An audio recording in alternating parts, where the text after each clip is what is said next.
안녕하십니까. 이번 제 8차 말레이시아 선교를 다녀온 이영진 장로입니다. 이번 선교는 떠나기 전부터 약간의 어려움이 있었습니다. 지난 7차 다녀온 후 군납할 수 있는 기회가 생겼기 때문입니다. 묘한 타이밍 속에 목사님은 자꾸 저더러 선교를 같이 가자고 하십니다. 제 생각에 군납 물량은 분명히 하나님이 주신 건 맞고 선교도 가는 것이 맞는데 시간은 짧고 물량은 많고 약속은 이미 했고 군납을 포기할까? 그렇지 않아도 단가로 자꾸 짜증나게 해서 할 테면 하고 말 테면 그만두라는 심정으로 단가도 올렸더니 한 달 만에 떠나가더니 다시 하겠다고 연락이 오는 것을 보면 이건 분명히 하나님이 나에게 주신 것인데 하며 주셨으면 감당도 되리라 하고 다른 작업장으로 대부분을 보내고 내가 할 분량을 맡았습니다. 그런데 이것도 짧은 시간 내에 해야 되다 보니 책임감이 앞섰습니다. 다행히 떠나기 전날까지 납품을 완료한 후 일주일간 공장을 쉽니다 했더니 만약 추가 물량이나 불량품 나오면 조치해 줄 방법이 있느냐고 물어봅니다. 지난번 제주 선교 때도 다른 공장에다 제가 맡겼는데 불량이 나가지고 전화가 많이 와가지고 시달렸거든요. 그래서 이번에는 귀찮게 할까 봐서 아예 딱 잘라 말했습니다.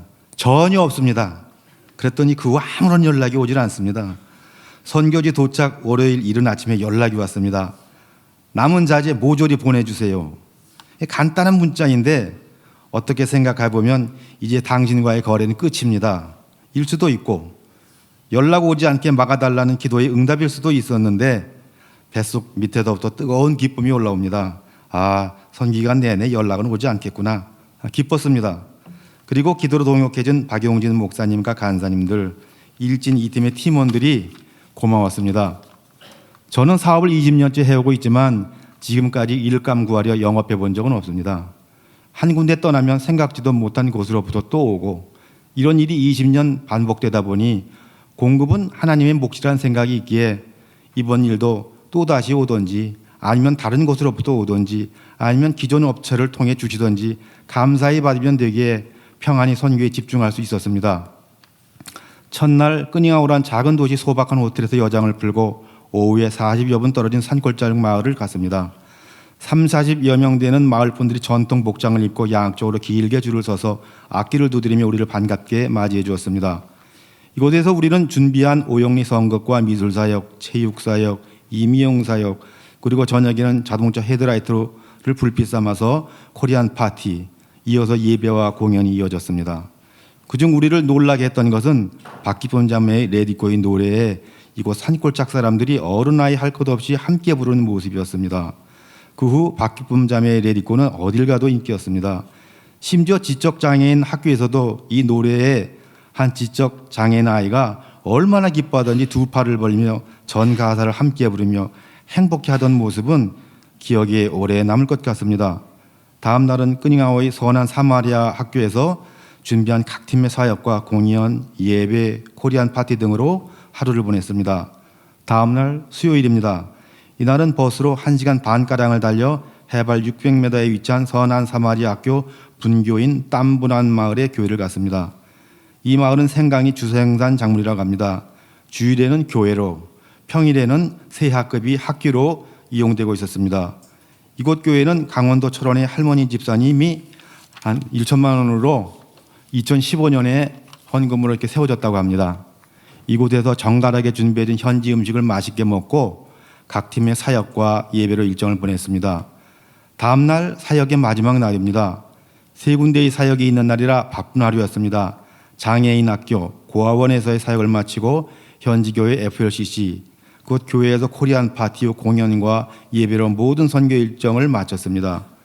뒤돌아보면 어느 분 하나 소홀함 없이 아이는 아이대로, 어른은 어른대로 할 일을 완수하였습니다. 무더운 날씨 속에 불과 싸우며 수고하신 주방팀, 땡볕에서의 체육팀, 소품으로 무장한 오영리팀, 보이지 않게 수고하신 임용팀, 미술팀, 그리고 우리 모두를 빛내준 공연팀 모두 수고하셨습니다.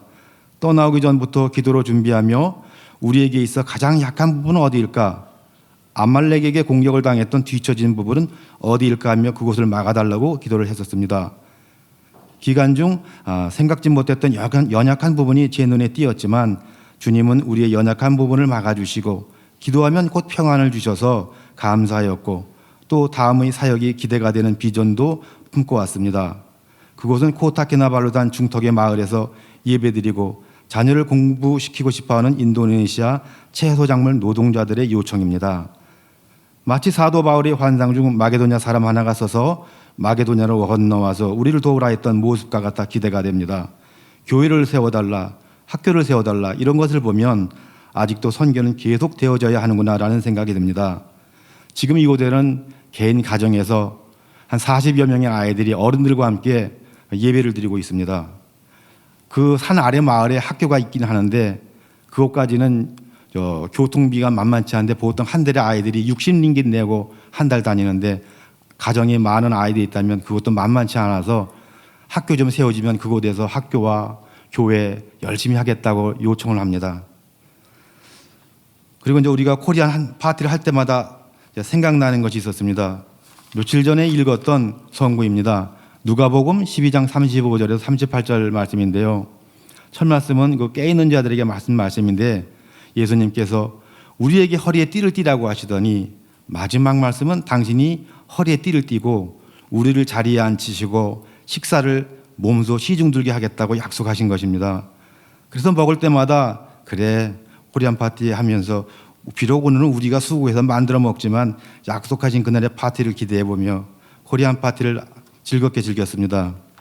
선교를 자주 다니는 교회이다 보니 이곳에 온 후 기도는 자연히 많은 예배자들이 세워지고 선교에 동참하는 분들이 많아져서 선교에 피곤함이 없도록 더욱 힘을 얻기 위해 기도하고 있습니다.